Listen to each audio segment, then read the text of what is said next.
सोचिए आप एयरपोर्ट पर खड़े हैं, आपके साथ में बच्चे, महिलाएं, बूढ़े और बहुत सारे वहां पे बैग रखे हुए हैं।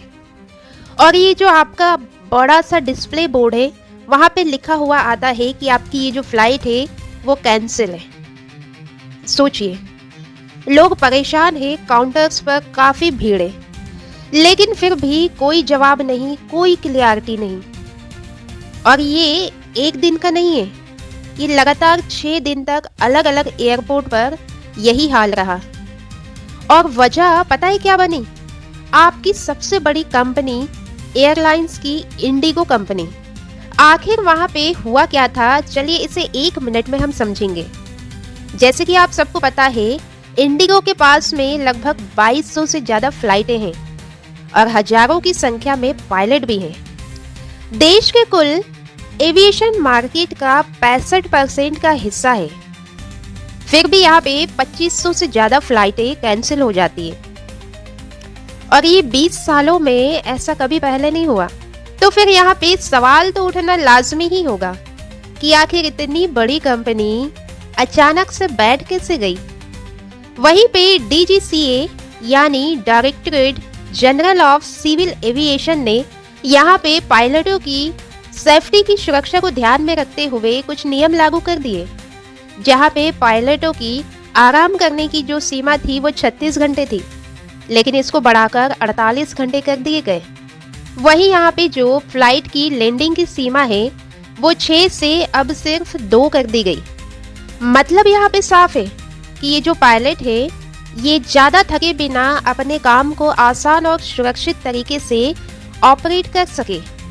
ये जो नियम थे ये सभी एयरलाइंस पर लागू हुए, लेकिन इसका जो असर था वो सिर्फ इंडिगो पर पड़ा और यहीं से कहानी कुछ अलग ही हो जाती है। बाकी एयरलाइंस तो इन नियमों का बखूबी पालन कर रही थी और समय पर अपनी फ्लाइट उड़ा भी रही थी, लेकिन यहाँ पे इंडिगो की ऑपरेशन सिस्टम पूरी तरीके से डगमगा गया।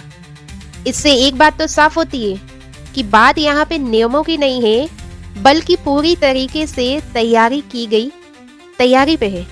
अब यहाँ पे हम आते हैं कुछ असली आंकड़ों पर। टाइम्स ऑफ इंडिया के अनुसार इंडिगो के पास में 2357 पायलट हैं, वही 2194 फर्स्ट ऑफिसर। यहाँ पे कुल 4551 पायलट है, लेकिन यहाँ पे कमी क्या बताई गई? 124 पायलट की, मतलब 2.7%। तो फिर यहाँ पे आप बताइए, क्या 2.7% पूरे देश के एविएशन को हिला देगा?